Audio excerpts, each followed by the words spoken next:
So, okay. So I was asked to present on accommodations, and accommodations are kind of, it's kind of a sensitive subject in some ways, and then in other ways, it's just what it is. So I kind of wanted to just go through all of these things, and if anybody has any questions, then go ahead and ask them. So this accommodations what was kind of my theme. So the first thing I want to talk about is what is a disability? And I know that a lot of people, when they think of disability, they think of wheelchairs, blind, or use of a cane, deaf, needing an interpreter. So a disability is defined as a physical or mental impairment that substantially limits one or more major life functions. Okay, that is a lot of disability speak. Basically, it is anything that impairs a person's ability to either work, go to school, caring for themselves, doing manual tasks, walking, talking, seeing, hearing, or anything like that. Okay. So some disabilities that require services, they can include, but of course they're not limited to, visual impairment, being blind, or having a significant visual impairment. In fact, we have several here at the college, and we have what I lovingly call a jumbotron. It's a ginormous TV that our students can come in and use if they have a visual impairment and need to blow up the screen.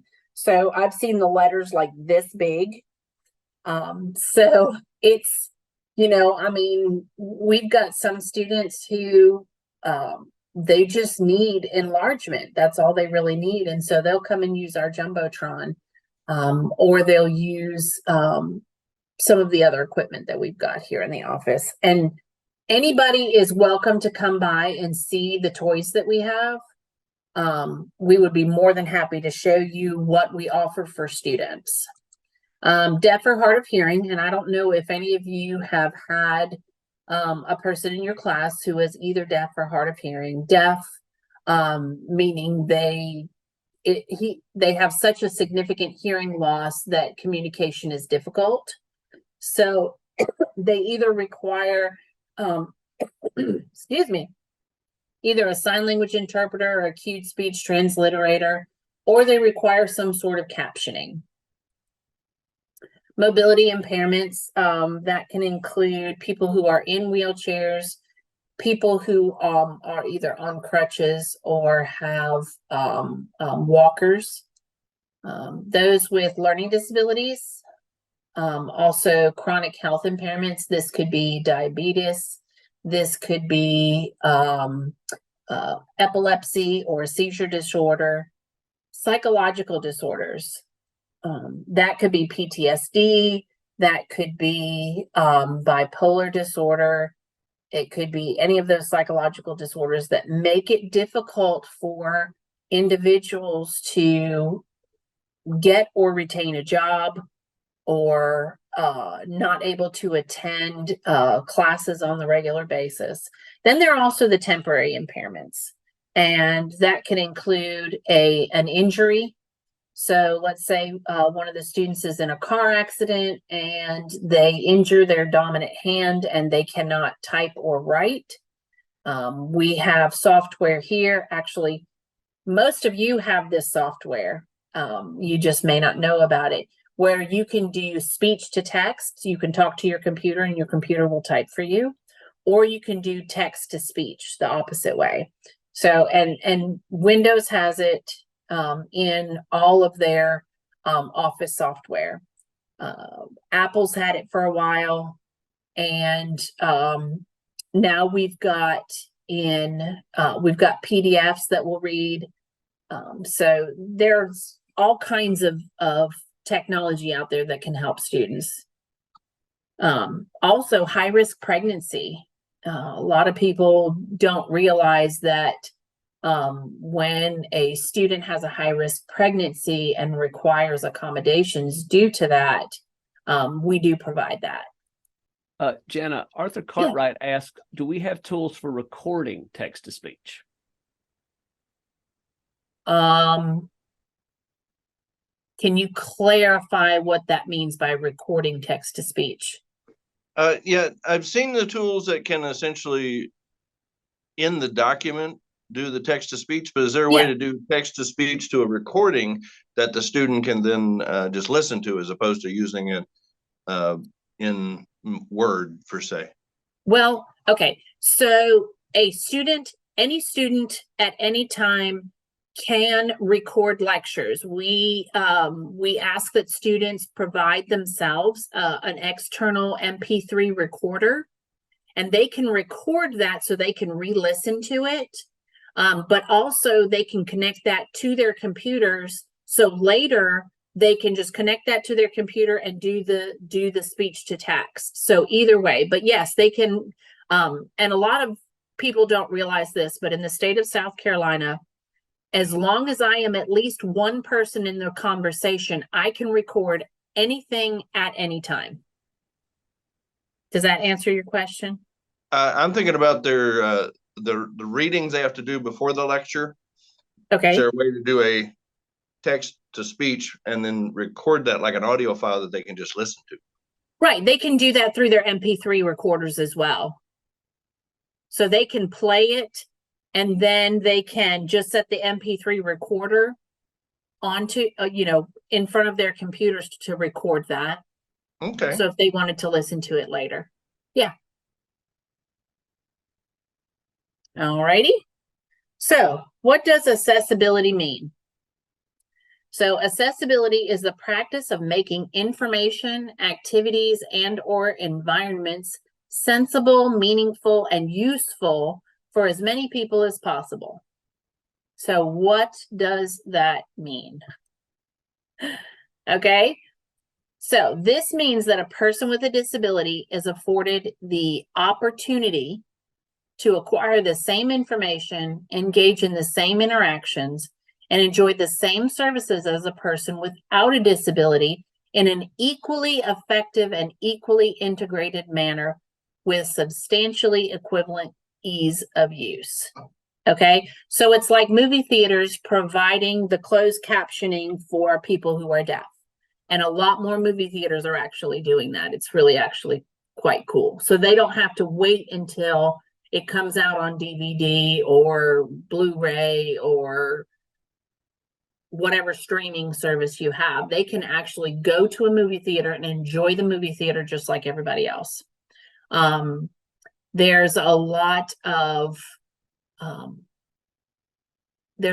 technology now that will also record for people who are blind. They can wear earbuds that say, two people are fighting, this person is smacking this person's, whatever, trying to avoid the punch, so they can actually be involved in that as well. So, but there's lots of technology out there. Some of it is actually free, which is amazing. So in regards to education, there are programs out there to to help with a person who is dyslexic. Okay.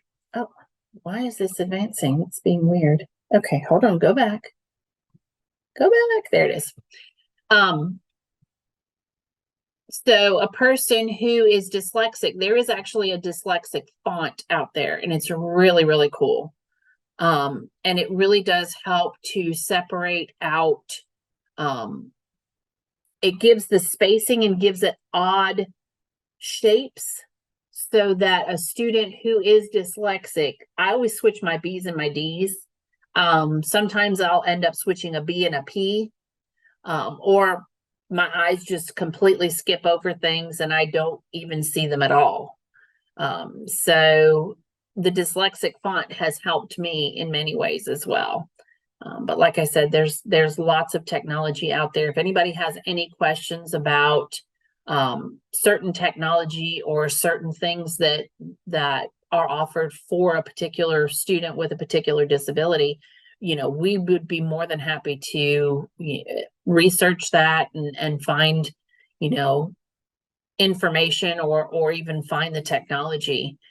We've done that for many students. So basically what accessibility is equal access. So a story that I tell is I have students who come in that they don't want accommodations because they don't want to have that stigma of having a disability. And so this is what I tell them. I said, I have a student in a wheelchair who has to go up to the 3rd floor to take a test. Or take a class. So they have to climb 3 flights of stairs. Could they do it? Probably. Would it be painful? Most definitely. Would it take a very long time? Yes. So this is why we provide elevators, to give them the same access to the class as everybody else. All right. So what is an accommodation, which is the real reason y'all are here? So typically in a classroom, we have recording lectures, preferential seating. This could be near the front, near the back, near the door. Near the front is usually for our students with ADHD, ADD, because if they're not in the front, then squirrels go everywhere. When somebody moves or something like that, it can just throw them all off. We have students who need to stand near the back because maybe they have some physical issues where they have to stand up, or they have to move around. Then near the door, we have students with either severe anxiety, PTSD, something like that, where they can, you know, easily slip out the door if they're having an issue and then come back in, so that they're still hearing the lecture, but they have that minute to kind of recenter. Class notes assistance, and I know lots of people have questions about class notes assistance. What is my responsibility? What is the student's responsibility? And class notes assistance does not mean it takes the student off the hook for taking their own notes. But a student who is deaf will not be able to do that, not be able to take their own notes, because they have to keep looking at the interpreter. If they take their eyes off the interpreter, they lose the message. So if a student is constantly having to look down to write down notes, that's not helpful for them. A student who is blind may not be able to take their own notes. So we allow them to record lectures. We also, if the notes are not posted on Blackboard, but you do have them, let's say you have a PowerPoint presentation that you present to the class, but it's not put in Blackboard. What we can do is we can request those notes from you. And I send out this beautifully crafted email to the student that says, you are not allowed to share these notes. This is for you only because of your disability. And if you choose to share these notes with anybody else in the class, then your opportunity to get notes in the future may be in jeopardy. We're not going to say we're going to cut you off. What we're going to say is it may be in jeopardy. And most of the time, I would say 99% of the time, that kind of keeps the students from sharing those things. The other thing with class notes is we may ask another person, or we may ask you to ask another person in the class to actually copy their notes for us. So they would just come down to our office and we would just copy their notes. We've done this on many occasions. And as an incentive for them taking notes, we have offered to buy them a book for their next semester. So one of their books we will purchase for them as a reward for taking notes for another student. So another one is an ASL interpreter or a cued speech transliterator. ASL is considered a language. Cued speech is basically phonetics. It's a phonetic form of interpretation, but it's not a true language. Basically, it's just mimicking the sounds that you would make in English. All right. So we do have specialized technology, equipment, or furniture. We have supplied students with either stand-up desks, or we provided a student with a exercise ball chair because he could not sit in regular chairs. And that actually made a big difference for him. We do have specialized technology, and if any of you guys ever want to come over and look at what we've got, I'm more than happy to show you. Accommodations during a test, okay? So extended time, what does that mean? That means time and a half. So if the class gets an hour, the student with extended time would get an hour and a half. A student, if the class gets 2 hours, the student would get 3 hours. You may see double time. That is something that is evaluated on a case-by-case basis based on the student, their disability, and the class that they're in. That is not something that we just give out willy-nilly. We are very careful when we talk about double time. And this extended time or double time counts on all test and announced quizzes. So what does that mean? If it's a pop quiz that you're doing either for attendance purposes or quick recall, then time and a half is not offered. Now, I say that to say this. That doesn't mean you should turn all your quizzes into pop quizzes. I've had several instructors that said, well, I just won't announce any of my quizzes. No, don't do that. All right. So distraction limited area. So with the distraction limited area, that means we try to limit the distractions. There is no such thing as a distraction-free environment. Our air conditioner drips all the time. You've got the air coming on, going off. You've got the mower that constantly, you know, as soon as final exams start, the guy who mows our lawn out here decides that's when he wants to do it. So I'm being kind of facetious about that, but I think they kind of understand when finals are, and that's when they usually come out. And I always tell students, I said, you know, we can't have any control over what goes on in your head. So there's no such thing as a distraction-free environment.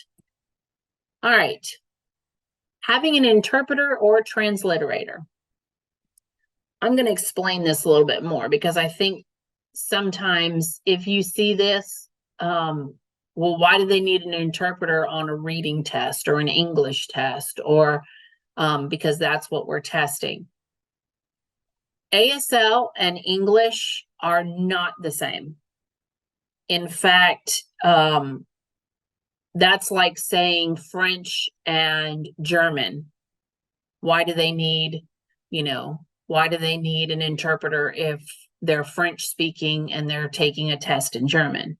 Well, it's because some of the words do not translate. There is no direct word-to-word translation. In fact, ASL is actually concepts.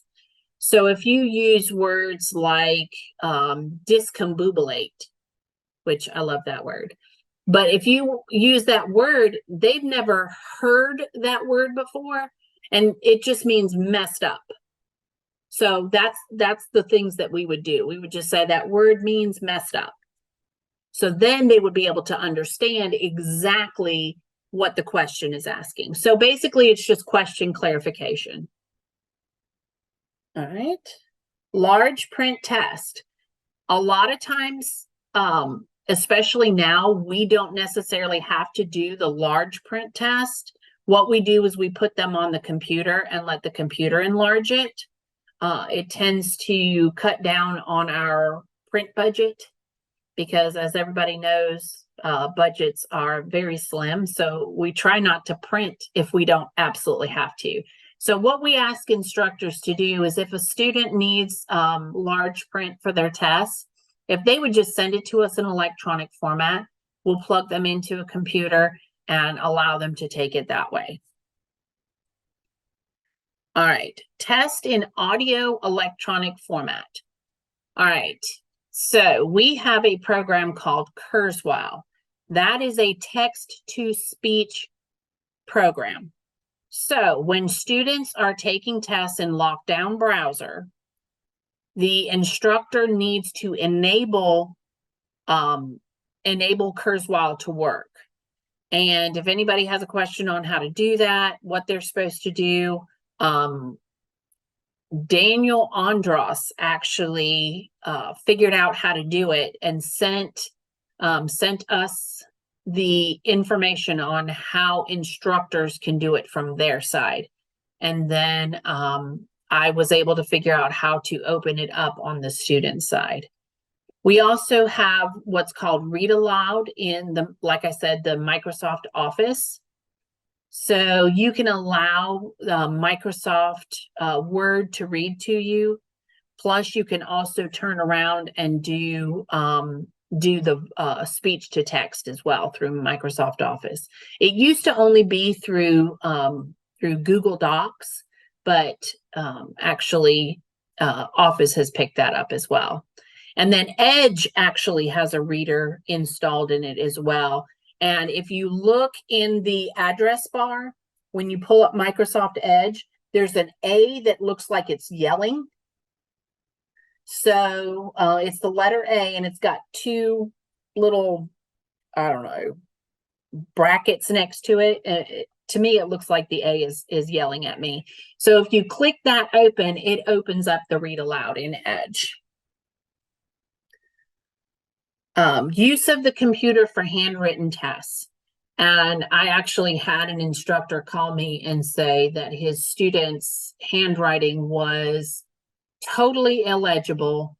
Could we please allow him to use the computer to take his test, because otherwise there was no way he was going to be able to grade any of his tests. And we were absolutely happy to do that.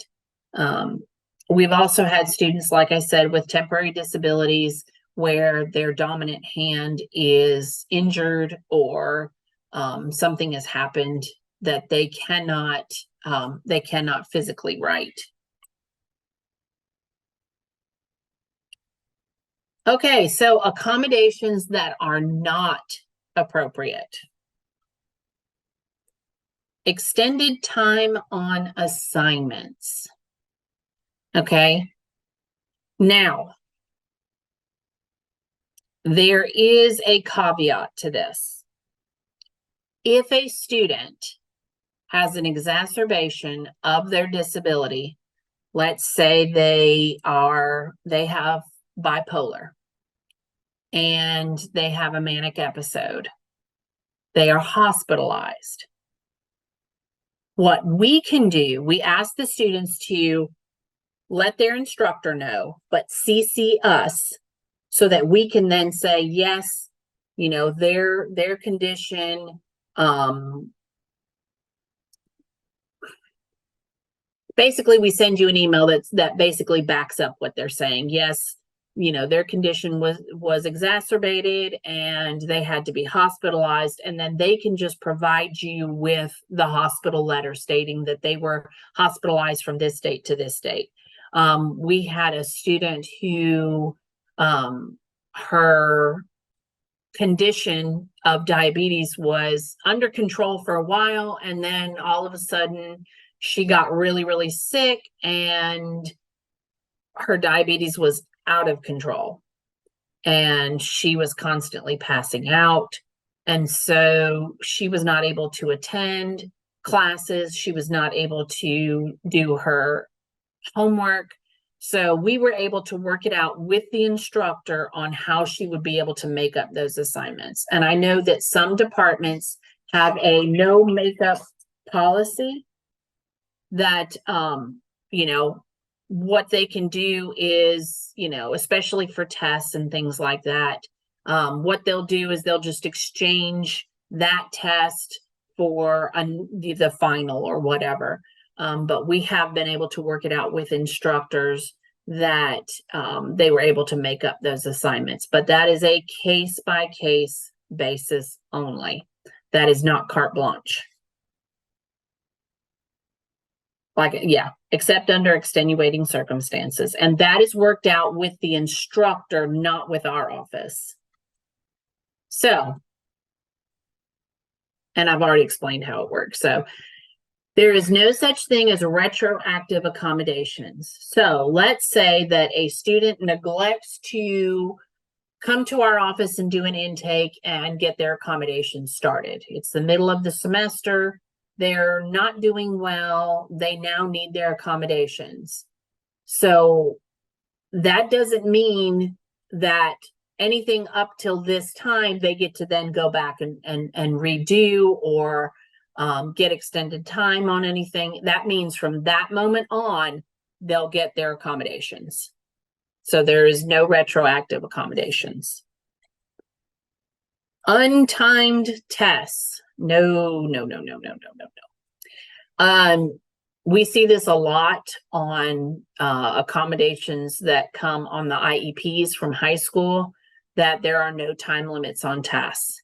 Now, we're not saying that you have to put a time limit on a test. What we're saying is we're telling students there is no such thing as an untimed test, because otherwise we could be here for a month letting you test. You know, and I always tell them, I need to go home, I need to eat, I need to sleep, so I'm not staying here with you the whole time. Testing on alternate days. We do not provide that as an accommodation. Now, again, there's always caveats. So let's say you have a student who is a veteran. And as we know, the veterans hospitals and things like that, when they make you an appointment, you cannot break that appointment. You have to go when they give you an appointment. So let's say they have a test that day, but they also have an appointment with, you know, either the Veterans Association or the doctor or something like that. Then we ask the student to work it out with their instructor on taking the test on an alternate day. Let's say a student shows up, their test was Wednesday, they show up on Thursday, and they say, you know, we need to take that test. Well, we don't technically know every student's schedule. So we don't know, unless you put it on the form, on the testing form, we don't know when they're actually supposed to take those tests. So if a student tells us on Thursday they need to take a test and the date wasn't written down, then we allow them to take the test. Now, if you want to accept the test, that's fine. If you don't, then that's fine too. I've had both situations. Now, there are extenuating circumstances. Like I said, a student comes down with COVID or death in the family, you know, all the normal stuff. So if you as the instructor want to say, okay, you were supposed to take this test on Tuesday, I understand, I'm going to allow you to take it on Thursday. Then just a quick email to Disability Services, just letting us know that actually we have a new email for testing. So, and I just found out about it yesterday. So It is SDS testing. Let me see. Well, my mouse is all wonky. I don't understand where it's going. Oh, there it is. I'm pretty sure it's SDS testing at gvltec.edu. So my mouse just went wild. Okay. All right. So, like I said, how it works is you guys get to determine what days they take the tests on. That is up to you. If you decide that, I'm sorry, you have to take the test on this day, and if you don't take it on this day, then you either receive a 0 or or there are other, penalties for it. So, but that is totally up to you. Now, unless there is a disability related reason, a flat tire is not disability related. My dog got sick, not disability related. It's unfortunate, but not disability related. So we've had students call us and say, oh, my boyfriend forgot to pick me up, and now I'm going to be absent from my test. What do I do? I'm sorry, that's not a disability related issue. You can contact your instructor and find out if they have compassion or not. Just kidding. All right. All right, so if you receive one of these bad boys, this is our accommodation form. You should get it only from either Louisa, Brittany, or myself.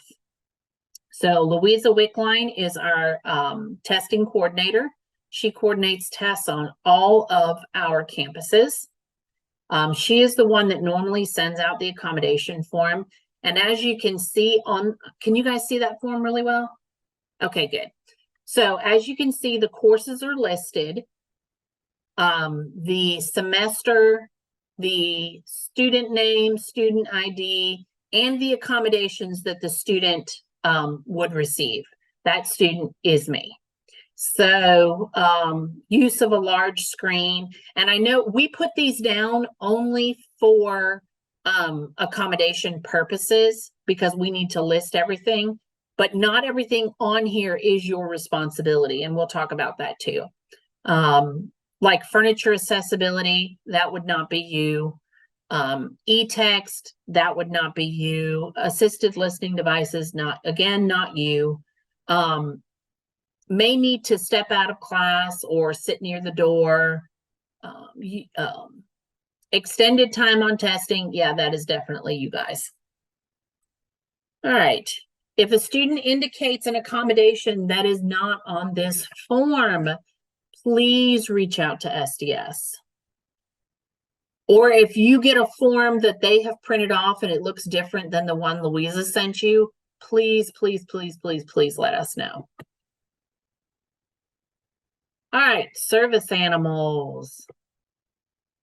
Service animals are permitted on all college properties for persons with disabilities in accordance with relevant state and federal laws and the requirements of those procedures. Okay, service animals are not technically an accommodation.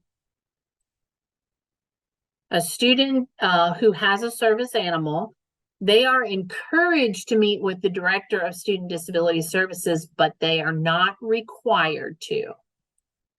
And I've listed the policy for GTC, which matches our state tech policies. Janet, we have a question from Candace Fly. If they have preferred seating, do we have to hold a desk chair for them, or is that the student's responsibility to get to class early enough to get the seating? Okay, we're going to get into that when I talk about the instructor responsibility. So, all right, I promise we'll get to it. All right, so what the employees are only allowed to ask 2 questions. Is the service animal required because of a disability? So if the student says no, then they cannot have the animal in class. or in labs, or in any classroom situation. What work or task has the service animal been trained to perform? That's the second question. And this is actually all on our website as well. So if you guys have questions, or you weren't able to get all this information down, it is on our website under the service animals. If you have any questions or concerns, please reach out to us. All right, so what is the student's responsibility? They are required to complete an intake and provide documentation to our office. If a student tries to give you documentation, either their IEP or their doctor's note that states what their disability is, please do not accept it and send them to disability services. It is the student's responsibility to request their accommodations every semester, and the students are told this when they do the initial intake.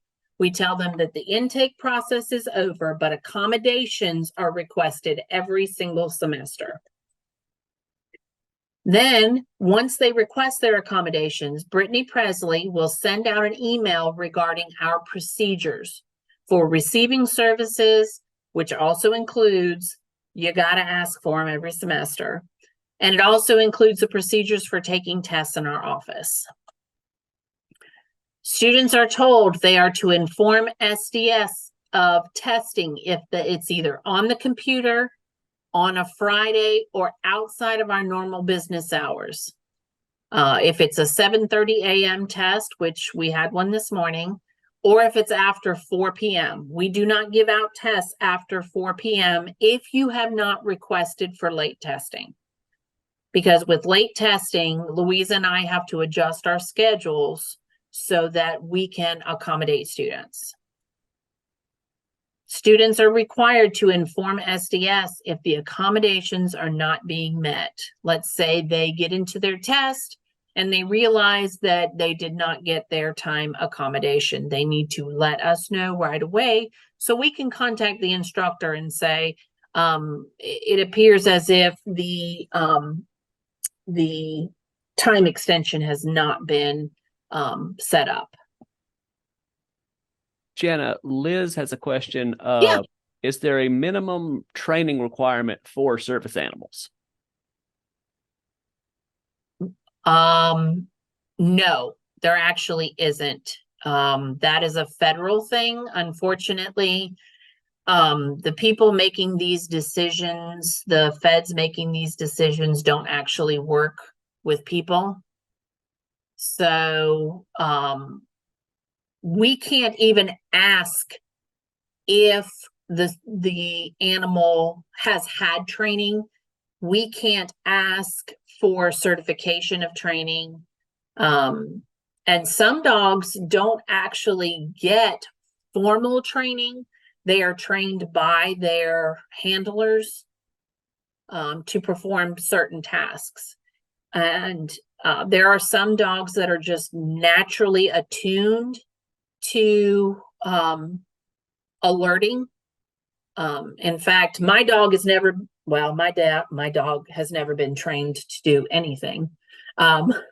He's a great trail dog. He's a German Shepherd, but we had a student in one of our survival classes that had a seizure disorder, and he actually alerted the student that he was getting ready to have a seizure. He kept smacking his nose up against the guy's leg, and I thought he was just being annoying, but he was actually alerting, and that was actually really, really cool. So, but he'd never been trained to do that. But because he was so in tune with, you know, body functions, he was able to sense when something wasn't right. So they don't actually have to have any technical formal training. All right, so our responsibilities. In the classroom, disability services will provide the equipment, furniture, or software that is needed to ensure access to a student with a disability.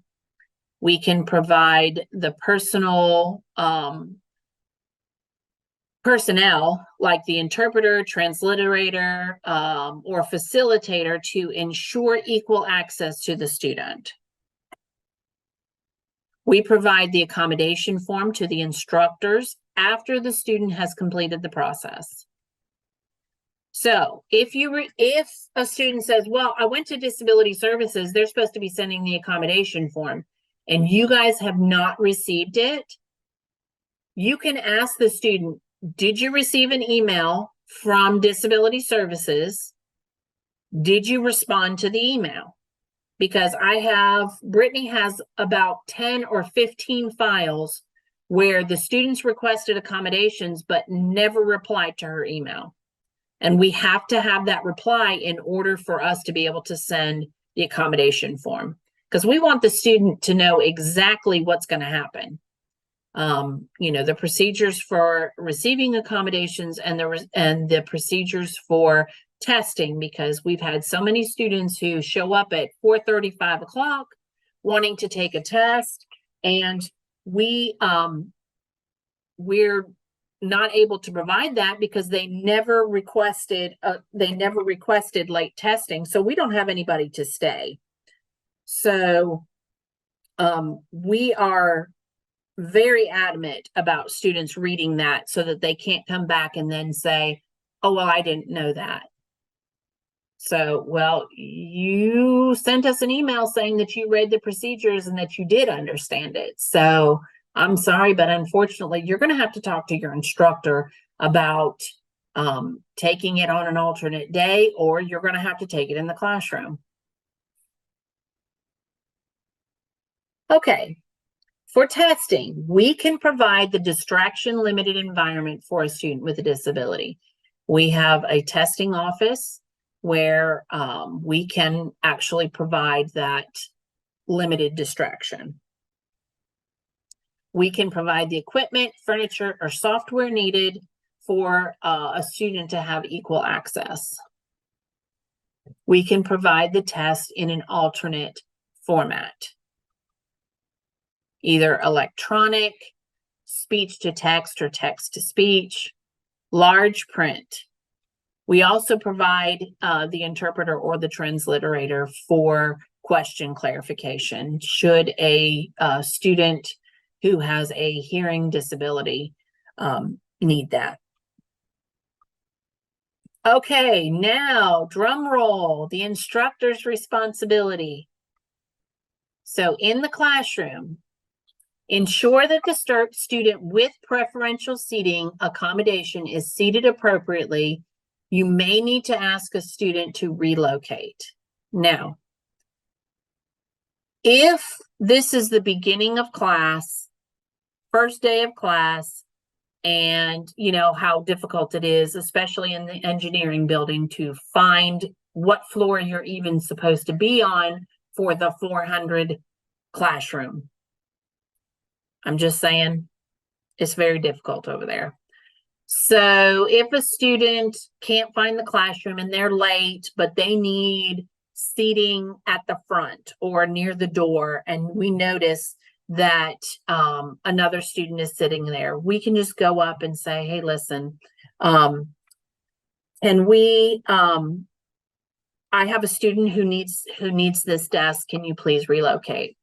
And most of the time, what ends up happening is the students are perfectly fine to do that. Now, I have been in a class, and it's sad to say in these days and times, where I was the interpreter in a class and a student did not want to move. The student who I was interpreting for needed to sit right in front of me. So the student ended up moving right behind my student and then complained to the instructor that I was a total distraction and that she had paid good money and she didn't need that distraction in front of her. So the kind, wonderful instructor said, I can switch your sections if you need me to. So, but that has only happened one time, thank goodness. We usually don't have a problem with that. Most of the time it's like, oh yeah, no problem, don't worry about it. All right. So ensure that students have access to the materials presented. In other words, if you have a video that you are showing in your class, please make sure that if there is a student in there that has some sort of hearing difficulty, that the closed captions are turned on. At the beginning stage of that, we need to make sure that the videos are captioned. If you have any questions about captioning or anything like that, you can always email me or call me. My extension is 8353. And I'd be more than happy to answer any questions that you have about that. The other thing, if you have handouts that you are handing out in class and you have a student with a visual impairment, and they need enlarged text, please make sure that that is made available for them. We can enlarge the text for you if you need us to. So you can just send it to us. We'll enlarge it and make sure that you have the materials that you need. All right, alternative formats. So let's say you have a student with a visual impairment, or you have a student that's got a print disability. We just need to make sure that we can either do text to speech, so that the student has full access to it. All right, and PowerPoints, if they're not already on Blackboard and they're requested by SDS, that you have made those available to the student. Okay, and you can contact our office for any accommodations that you feel like you're not able to do that. And then we can walk you through that process. All right, for testing, please make sure that the testing accommodations are set in either Respondus or whatever program that you're using if you're testing on the computer. So just make sure that the extended time is put in there, and that if they're testing in our office, that the cameras are turned off. Make sure that if they use some sort of reader like Kurzweil, that that is already set in there as well. Okay, provide tests to our office in a timely manner. And like I said, we have a new email address for the just for testing, and that will go to Louisa, myself, and Brittany, so that like Louisa and I work every other Friday. So some Fridays she's here, some Fridays I'm here. So if instructors send it to that email address, or let's say Louisa's out sick or I'm out sick, then we still have access to the tests, and we don't have to try and run around and try and figure out how we're going to get those tests to students. But if you just send them to that email address in a timely manner, that would be amazing. That way, if there's alternative formats, or we need to manipulate the test in any way, we have time to do that. Okay, also make sure that the camera feature is turned off for the online test if the student is taking it in SDS, which means you would need to provide us with a little password. If you're turning the camera feature off, they'll give you a little password or let you set a password. Then you can just send that password to the SDS testing.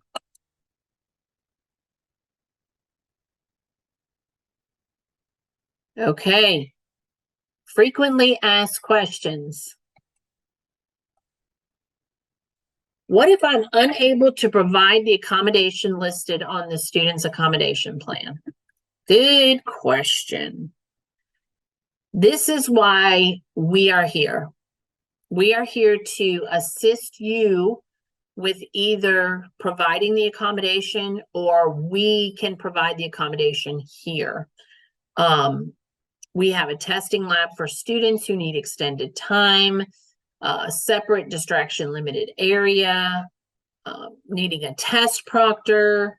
We also have an assistive technology lab for students who need computer accessibility for either screen reading, voice recognition, voice activation, screen enlargement. You know, we also have adaptive equipment that can help students to meet their accommodation plan. What if a student discloses a disability directly to the instructor and asks for an accommodation? Okay, if a student discloses a disability, they need to be directed to Student Disability Services so that we can get the proper documentation and ensure that their privacy and confidentiality are maintained. Instructors are encouraged not to accept documentation of any kind and refer all the students to disability services. I've had instructors who have called me and said, a student emailed me their documentation, what do I do with it?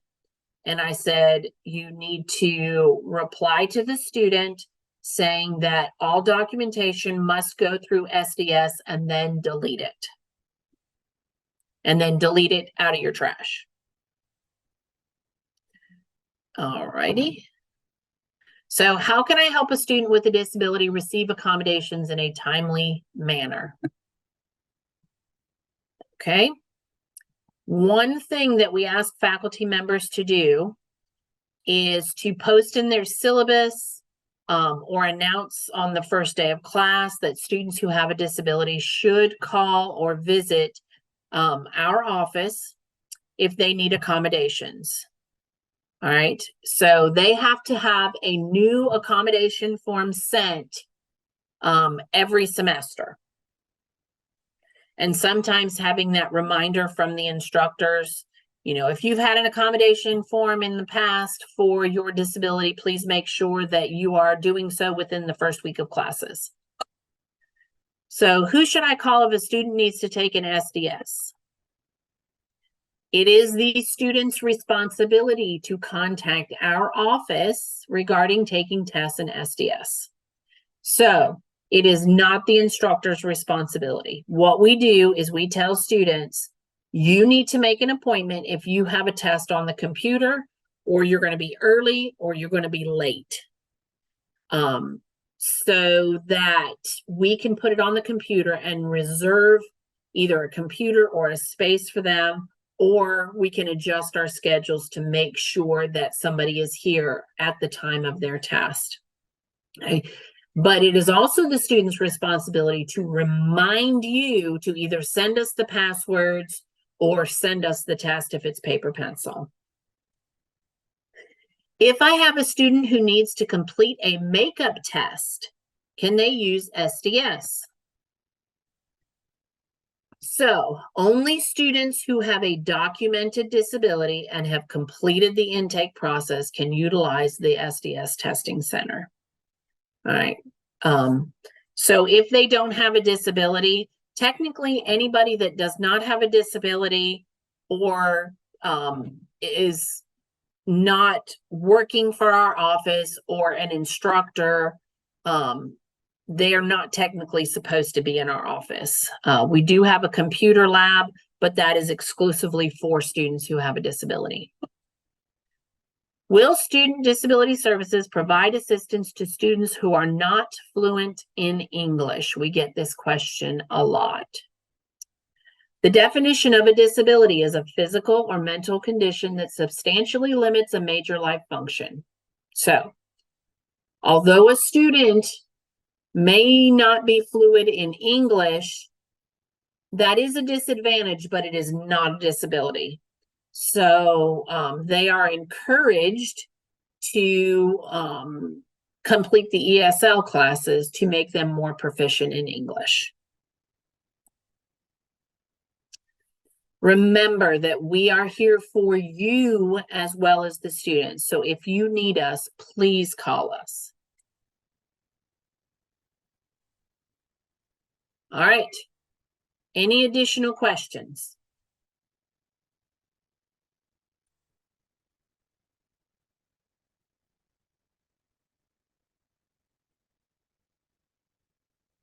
So I have one, and you may not be able to fully answer it. Okay. But what do students have to provide to get disability? I know that they ask me at times, especially for like their test anxiety and whatnot.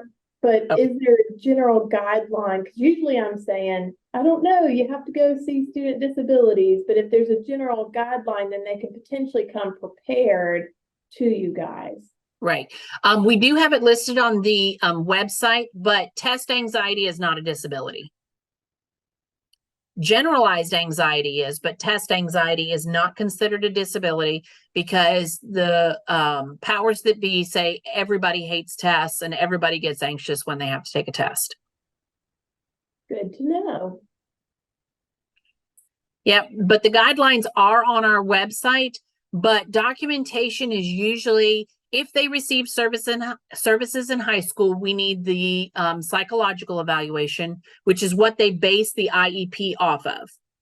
So if they had an IEP, and they may not understand all the language, but if you say, hey, did you have an IEP when you were in high school? Then, and they say, oh, yeah.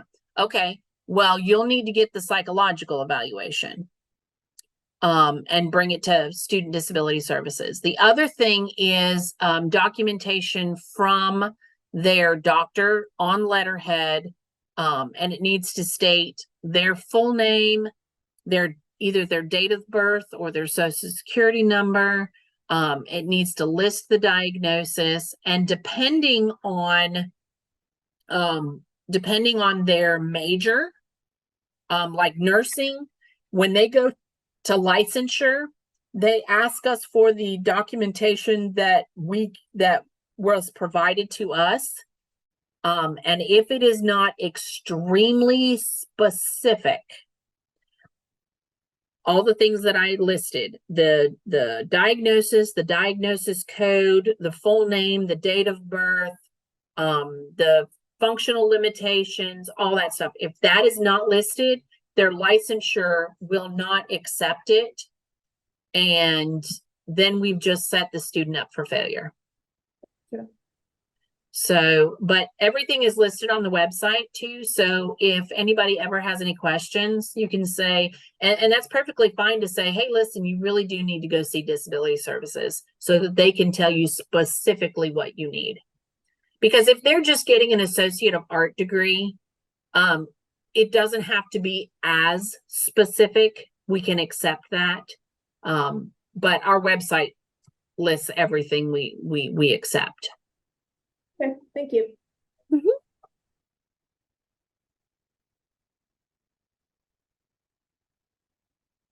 Any more questions?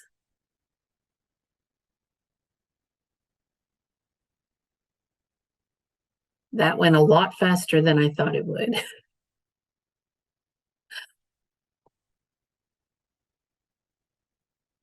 All right. You guys can always email me, Jana Barnes, with any questions that you have, any concerns that you have. You can also email the Disability Services email, and just, with any kind of questions or comments or anything related to that. So, even if they're off the wall questions and you think, oh, maybe I shouldn't ask. No, ask, please ask. Believe me, I've had some pretty off the wall questions, or what the instructor thought was off the wall, but it actually was a really good question. So, but if nobody has any more questions, Zach, I'm gonna turn it back over to you. All right, guys. Thanks so much, Jana, for your time and your expertise. Thanks for everybody for participating, and have a pleasant weekend.